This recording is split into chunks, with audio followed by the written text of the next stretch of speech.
이 시간 예배의 자리에 나오신 여러분을 축복합니다.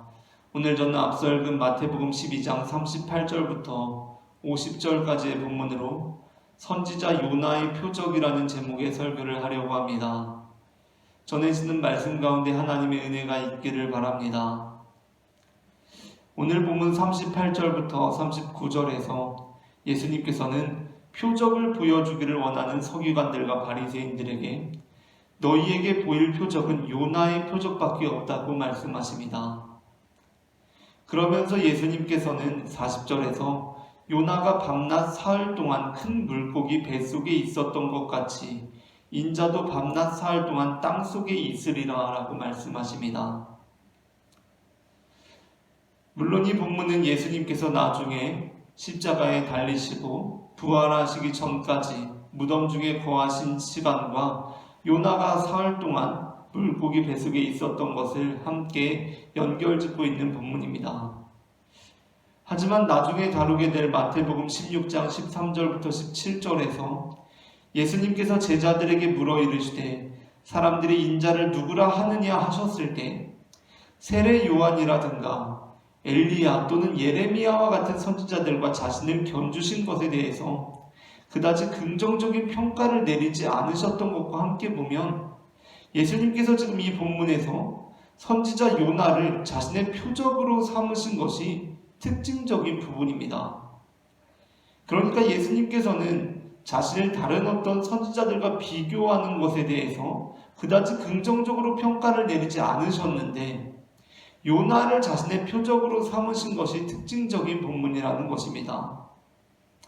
그런데 그보다도 더욱 우리의 이목을 끄는 부분은 사실 요나라는 선지자가 성경에서 선지자로서 좋은 모델로 그려지고 있지 않다는 것입니다.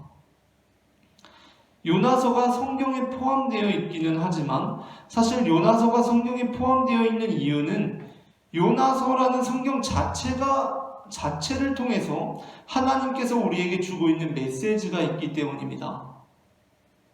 요나서가 성경에 포함되어 있는 이유는 이 요나서라는 성경 자체를 통해서 하나님께서 우리에게 주고 있는 메시지가 있기 때문입니다. 결코 요나라는 선지자가 우리가 본받아야 할 좋은 모범이 되기 때문이 아니라는 것입니다. 요나라는 사람이 어떠한 사람입니까? 요나는 여호와 하나님께서 니느웨로 가서 예언하라는 말씀이 임했을 때 그것을 피하여 다시스로 도망간 사람입니다. 불순종한 사람입니다. 요나 1장 1절부터 3절입니다. 여호와의 말씀이 아미떼의 아들 요나에게 임하니라. 이르시되 너는 일어나 저 큰 성읍 니느웨로 가서 그것을 향하여 외치라. 그 악독이 내 앞에 상달되었음이니라 하시니라. 그러나 요나가 여호와의 얼굴을 피하려고 일어나 다시스로 도망하려 하여 욥바로 내려갔더니 마침 다시스로 가는 배를 만난지라. 여호와의 얼굴을 피하여 그들과 함께 다시스로 가려고 배삭을 주고 배에 올랐더라. 아멘. 그리고 바로 이것, 하나님께 불순종한 것, 그 말씀을 어긴 것, 이것이 바로 요나가 밤낮 사흘 동안 큰 물고기 뱃속에 있게 된 이유가 됩니다. 이 일로 인하여서 다시스로 가는 배, 요나가 탄 다시스로 가는 배는 큰 폭풍을 만나게 되었고 그 폭풍을 잠잠케 하기 위해 요나는 바다에 던져져서 큰 물고기에 삼켜지게 되었던 것입니다. 그래서 이제 이 본문을 우리를 살리시기 위해 십자가에 달리시고 밤낮 사흘을 무덤에 계셨던 예수님과 연결지어서 배 안에 있는 다른 모든 사람을 살리기 위해 바다에 던져지고 밤낮 사흘을 큰 물고기 뱃속에 있었던 요나로 연결짓는 것이 조금 부자연스럽게 느껴지는 부분입니다. 왜냐하면 요나는 지금 자신의 잘못과 불순종으로 인해서 바다에 던져져서 물고기에게 삼킴받은 상황이기 때문입니다. 하지만 예수님은 어떻습니까? 예수님께서는 어떤 자신의 잘못과 불순종이 아니라 온전히 순종하심으로써 우리를 위해 그 생명을 내어주시고 무덤에서 사흘 동안 있게 되셨습니다. 그러니까 예수님께서 요나를 자신의 표적으로 삼는 순간 마치 예수님께서 자신의 잘못과 불순종에 대한 책임으로서 헌신과 희생을 하시는 것처럼 내비쳐진다는 것입니다. 이와 같이 이해되는 것을 방지하기 위해서 누가복음 같은 경우는 조금 다른 방식으로 본문을 서술하고 있습니다. 누가복음은 본문을 작성함에 있어서 예수님께서 요나가 밤낮 사흘 동안 큰 물고기 뱃속에 있었던 것 같이 인자도 밤낮 사흘 동안 땅속에 있으리라 라고 말씀하신 것을 제거하고 있습니다. 그 본문을 이 본문에 포함시키지 않고 있습니다. 다만 예수님께서 어떠한 방식으로 요나와 같은 표적이 되는지를 보다 구체적으로 설명해 주고 있습니다. 누가복음 11장 29절부터 30절입니다. 무리가 모였을 때에 예수께서 말씀하시되 이 세대는 악한 세대라 표적을 구하되 요나의 표적밖에는 보일 표적이 없나니 요나가 니느웨 사람들에게 표적이 됨과 같이 인자도 이 세대에 그러하리라. 아멘. 누가복음의 경우는 일단 요나의 표적이라고 말씀하신 후에 그 표적이 어떠한 표적인지에 대해서 다시 한번 말씀해 주고 있습니다.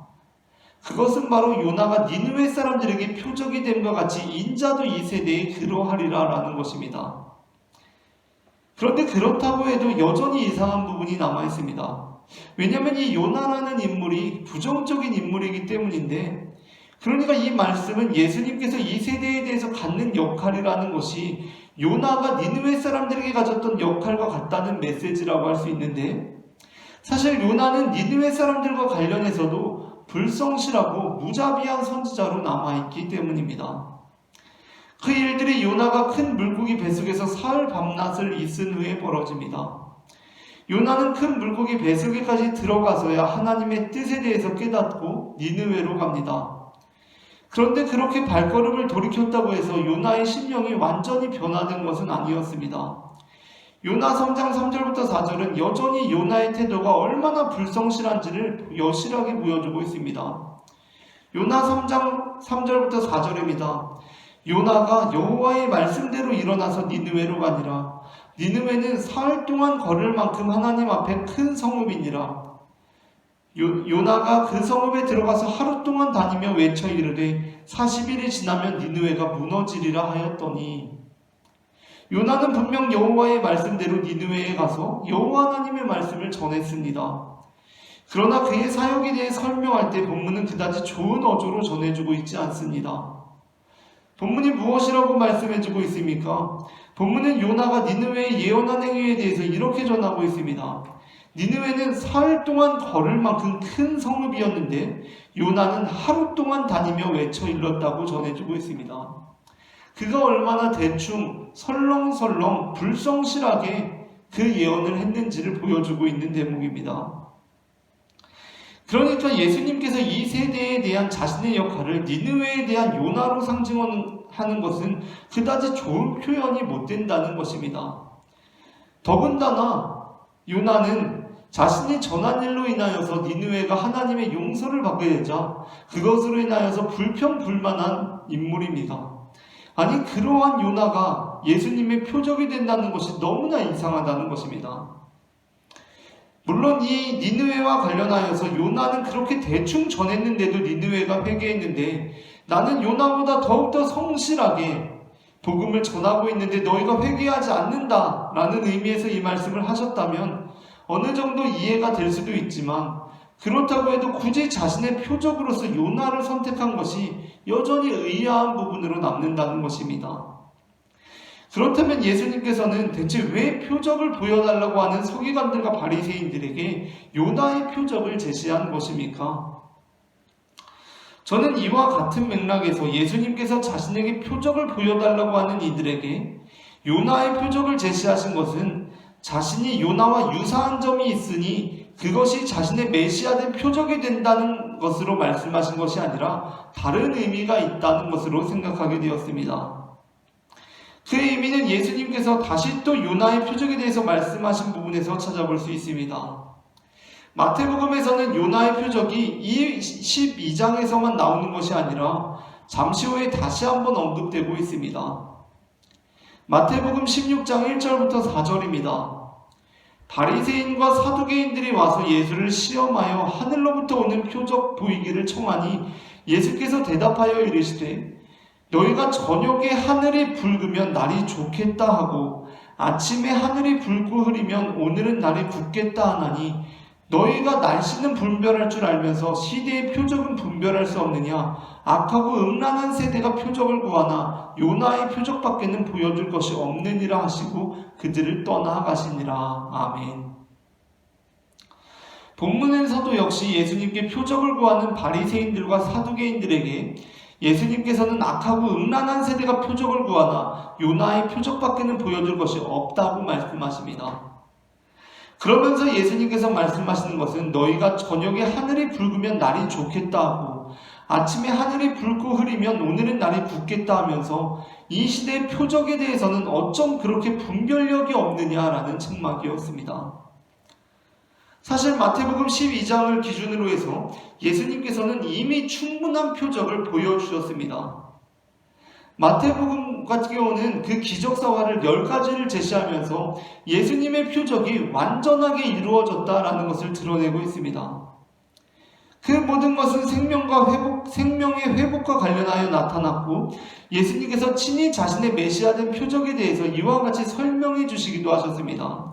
11장 5절입니다. 맹인이 보며 못 걷는 사람이 걸으며 나병한 자가 깨끗함을 받으며 못 듣는 자가 들으며 죽은 자가 살아나며 가난한 자에게 복음이 전파된다 라고 예수님께서 말씀하셨습니다. 그런데 바리새인과 서기관들은 다시 또 예수님 앞에 나와 표적을 보여달라고 하고 있습니다. 표적을 보고서도 귀신의 왕 바알세불을 힘입어 귀신을 쫓아낸다는 모함과 거짓 소문을 퍼뜨린 자들이 다시 또 나와서 예수님께 표적을 구하고 있습니다. 더 많은 표적, 더 확실한 표적이 있다면 메시아로 인정할 수 있을 것이라고 그렇게 주장하고 있습니다. 이에 대해 예수님께서는 어떠한 말씀을 해주고자 하셨겠습니까? 일단 예수님께서 다른 표적을 보여주시지 않으셨다는 것이 분명합니다. 예수님께서 또 다른 표적을 보여주시지 않으셨습니다. 그렇다면 예수님께서는 어떤 말씀을 주시고자 하셨겠습니까? 마태복음 16장 1절부터 4절 말씀이 보다 그 뜻을 분명하게 나타내고 있다고 생각합니다. 지금 예수님께서는 갑자기 사람들에게 자신의 가르침을 주시면서 나에게 메시아된 표적이 있다면 요나의 표적과 같다라고 말씀하시는 것이 아니라 바리새인과 서기관들이 악한 의도를 가지고 표적을 요구할 때 이들에게 요나의 표적밖에 줄 것이 없다. 너희가 요나의 표적에 대해서 생각해보라라고 말씀하십니다. 그것은 곧 자신에 관한 것이기도 하였지만 지금 이 상황에 대한 그리고 그 질문을 하는 자들에 대한 표적이기도 하였습니다. 그와 같은 맥락에서 생각해 볼 때 예수님께서는 이렇게 말씀하고 계십니다. 너희가 밤에 하늘을 보고 아침에 날씨를 예측하고 아침에 하늘을 보고 흐리면 오후의 날씨를 예측하면서 어쩌면 그렇게 영적인 부분에서는 분별할 줄을 모르느냐. 대체 얼마나 더 많은 표적을 보여주어야 믿을 수 있겠느냐. 그렇게 표적만을 구하는 너희에게 더 이상의 표적은 보여주질 않겠다. 그런데 꼭 하나 해주고 싶은 말이 있다. 악하고 음란한 세대가 표적을 구하기 마련인데 그 이유는 그들이 선지자라는 타이틀만 가지고 있으면서도 여전히 전혀 영적인 분별력이 없기 때문이다. 요나의 표적을 보고 생각해 보아라. 선지자라고 하면서도 전혀 선지자답지 못하고 예언자라고 하면서도 전혀 예언자답지 못한 사람들이 있다. 영적인 지도자라고 하면서도 전혀 영적인 지도자 잡지 못한 너희들아, 타이틀로 모든 사람들을 속일 수 있다고 생각하지 말아라 라는 것입니다. 우리는 보통 살아가면서 타이틀로서 대부분의 사람들을 판단합니다.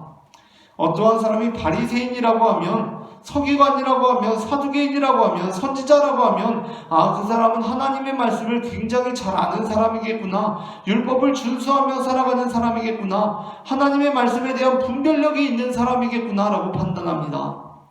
그런데 예수님께서는 요나의 표적을 내세우시면서 선지자라고 하면서도 얼마나 하나님의 뜻에 대하여 분별력이 없을 수 있는지에 대해서 폭로하고 계십니다. 이러한 맥락은 그 뒤의 구절들에도 이어지고 있습니다. 어느 날 예수님의 어머니와 동생들이 찾아옵니다. 그야말로 예수님을 따르고 있는 무리들의 입장에서 보자면 엄청난 타이틀을 지니고 있는 사람들입니다. 무리들은 그냥 무리들인데 지금 예수님께 찾아온 사람들은 누구입니까? 예수님의 어머니라는 타이틀을 지니고 있습니다. 예수님의 동생들입니다. 예수님의 가족들이라는 타이틀을 지니고 있습니다. 엄청난 타이틀을 지니고 있습니다. 당연히 예수님이 말씀하고 있는 중에라도 그 말씀을 끊고서라도 여기 예수님 어머니가 왔습니다, 동생들이 왔습니다라고 알려줘야 할 정도로 엄청난 타이틀을 지니고 있는 사람들입니다. 그런데 예수님께서 그 상황에서 말씀하시는 것은 무엇입니까? 대체 누가 내 어머니이며 내 동생들이냐는 말씀이었습니다. 어머니와 동생들이라는 타이틀, 그것이 무엇이 중요하냐는 말씀이었습니다.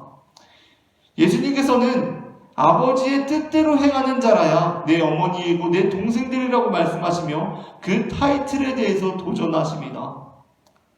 어머니라는 타이틀, 동생들이라는 타이틀이 중요한 것이 아니라 그 타이틀에 어울리는 삶이 중요하다라는 말씀을 예수님께서는 주시고 계신 것입니다. 어느 유명한 기도원에 가니까 그 기도원에서 귀신 들렸었는데 예수님을 만남으로 귀신이 나간 체험을 한, 그야말로 엄청난 체험을 한 사람이 와서 설교를 하고 있습니다. 그 현수막에 더러운 귀신이 나갔다라는 그러한 간판까지 내걸었으니 사람들은 그 사람이 대단한 사람이라도 되는 줄 알고 기도도 받고 졸졸 따라다닙니다. 그러나 예수님께서는 어떻게 말씀하십니까? 타이틀에 속지 말라고 말씀하십니다. 더러운 귀신이 나간 사람이다. 이 사람은 엄청난 경험을 한 사람이다. 그것에 휘둘리지 말라고 말씀하십니다. 예수님께서는 무엇이라고 말씀하십니까? 더러운 귀신이 나간 그 사건이 중요한 것이 아니라 지금 현재 어떠한 상태에 이르러 있는지가 중요하다라고 말씀하십니다. 더러운 귀신이 나간 사람 중에도 그 후에 온전한 삶이 따르지 못해서 7 귀신이 들어가서 현재 상태가 이전보다 더 좋지 못한 사람들이 있다라고 말씀하십니다. 선지자로 부름을 받은 것도 마찬가지입니다. 선지자라고 해서 다 선지자가 아니고 예언자라고 해서 다 예언자가 아니라는 것입니다. 영적인 분별력을 잃어버리고 매번 다시 또 표적을 구하는 이들, 보다 확실한 표적을 구하는 이들, 더 나은 표적이 있다면 예수님을 믿을 수 있을 것이라고 말하는 사람들, 예수님께서는 그것이 착각이라고 말씀하십니다. 더 나은 표적이 있다면 믿을 수 있다고, 그것은 착각이라고 말씀하십니다. 지난주에 잠깐 나누었던 부자와 거지의 비유에서 예수님께서는 아브라함의 입술을 통해서 이렇게 말씀하십니다. 부자가 죽어서 음부에서 고통 중에 있으며 자신의 형제들을 떠올립니다. 부자가 이제 죽어서 내세의 나라에 들어가지 않습니까? 음부에 들어갔습니다. 부자가 그래서 고통 중에 있으면서 자신의 형제들을 떠올립니다. 내 형제들만큼은 여기에 오진 않아야 될 텐데 그런 생각을 하게 됩니다. 그리고 그 부자가 간청합니다. 어떻게 간청하냐면 나사로가 아브라함의 품에 이렇게 안겨있는데 그것을 보면서 나사로를 자신의 형제들에게 보내서 나사로를 통해서 지금 이 상황에 대해서 증언하게 해달라라고 호소합니다. 그들에게 더 강력한 표적이 있다면 그들이 그 삶을 돌이킬 것이다 라고 그렇게 호소합니다. 그런데 그것에 대해서 아브라함은 이렇게 말합니다. 아브라함이 이르되 그들에게 모세와 선지자들이 있으니 그들에게 들을지니라.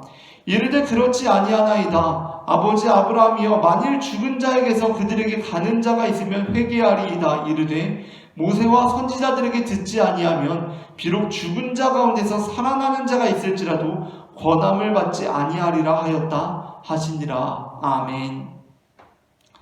믿지 않는 자들, 더 많은 표적을 추구하는 자들, 그들에게 있는 것은 무엇입니까? 표적이 있으면 더 많은 표적을 다시 또 요구하는 것입니다.